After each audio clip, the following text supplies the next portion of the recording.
Hello everyone, welcome back to my channel on finding your path to your best emotional and physical health, and the current series on exploring complex PTSD and trauma responses and how that affects our attachment and our overall relationships so that we can connect with others on a more deeper level. So if you like what you hear, please share this information with anyone and everyone because we want this information to get out as much as possible. Also, please subscribe so you can get notifications when new videos come out 2 and 3 times a week. And also, don't forget to download my 5 free videos, which will help lay the foundation for your best emotional and physical health, giving you some tips on how to help begin your overall healing and self-care process. So with that, let's kind of get into today's topic. So, we've been talking about complex PTSD and trauma responses and attachment and all of those together, how they work together and their similarities so that we can look at how to improve our overall relationships. A lot of people come in to therapy and treatment because they're having issues in relationships, not only with people outside themselves, family members, friends, work, whatever, but also internally with the relationship with themselves. And all of that is tied to some of our early childhood issues, which is what develops the complex PTSD, is those early attachment ruptures that kind of cause issues. And then as we age, the problem becomes people with complex PTSD and those attachment ruptures feel that needing things from other people is dangerous because those people that were supposed to take care of them when they were young didn't, and then ended up with some of these damages so that they feel like they can only get things from themselves. And there's just certain parts that we can't. We're designed to be social beings. We're designed to work together. And not that you'd know that from kind of looking at today's world sometimes, but at least in small groups, we are designed to connect to one another and kind of heal the ruptures that are inevitable to happen when there's disagreements and stuff like that.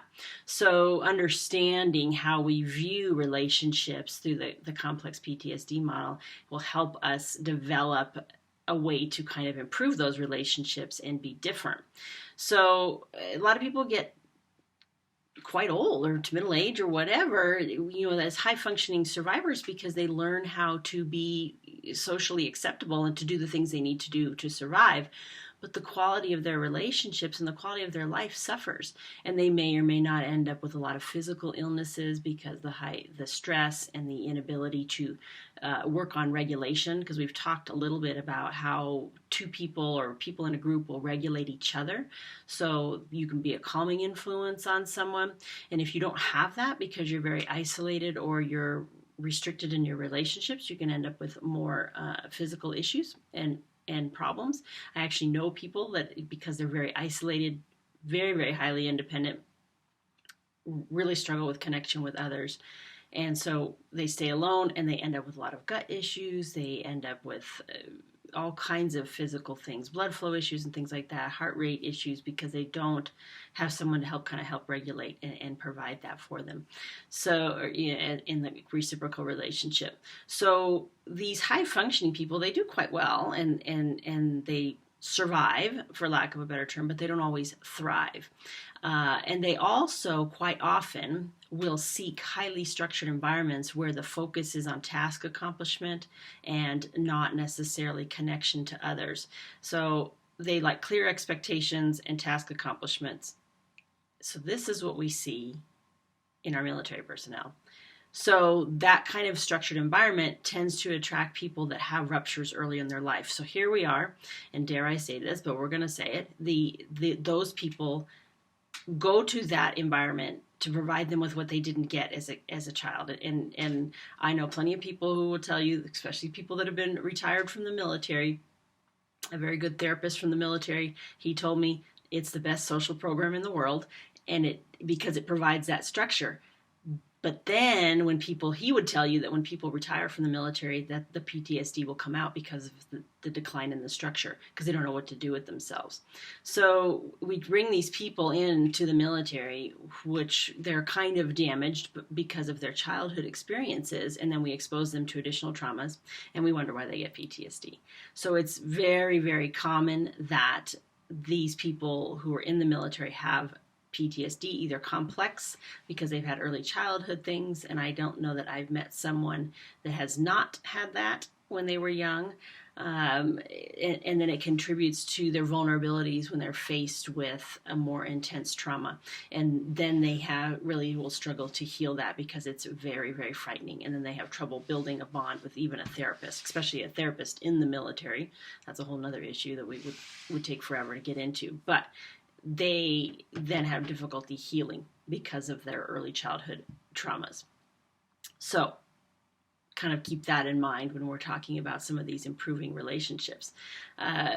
We've talked a little bit about toxic shame and how the toxic shame kind of erupts and emerges from these childhood experiences.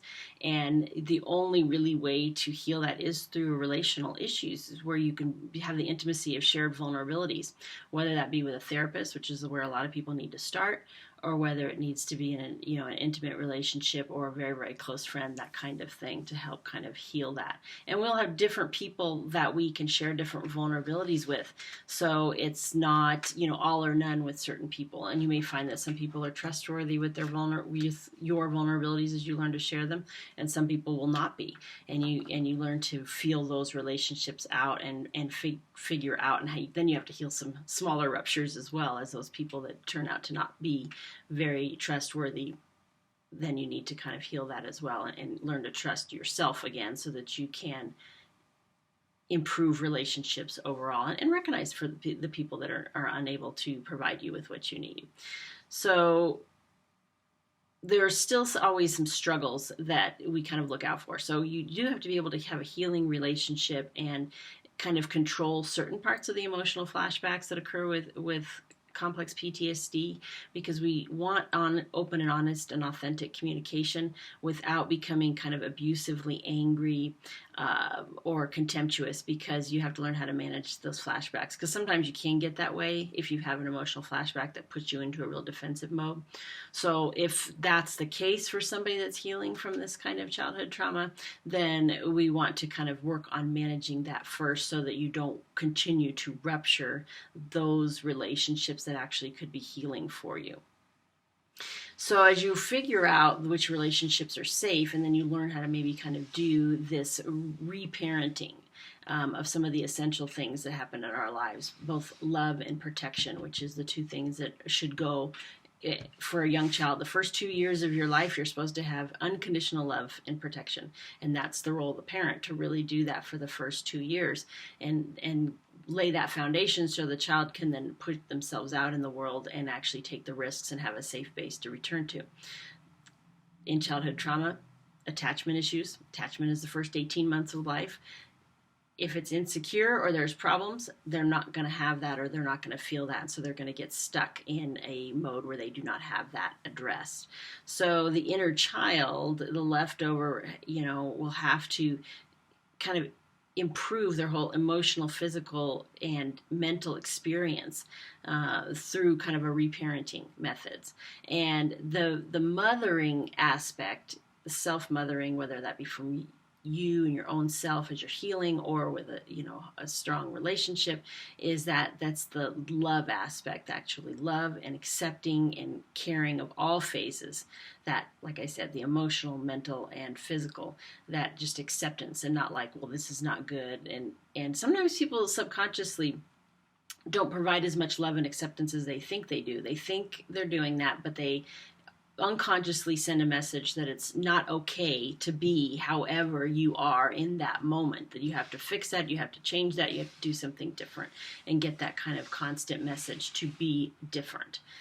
The other piece is the self-fathering. That's the protective piece, building that ability to be assertiveness and protect yourself and stand up for yourself in a non-aggressive manner, to just say, no, hey, boundaries, and this is not okay, and I don't want to be treated this way.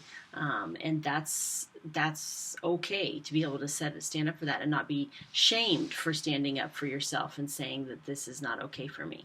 So that's the other piece, those two self-parenting ones, the love and protection, that need to be healed because they've suffered such significant ruptures at a very early age, for the person to really kind of develop a good relationship with themselves as well as a healthy relationship with other people once those are in place.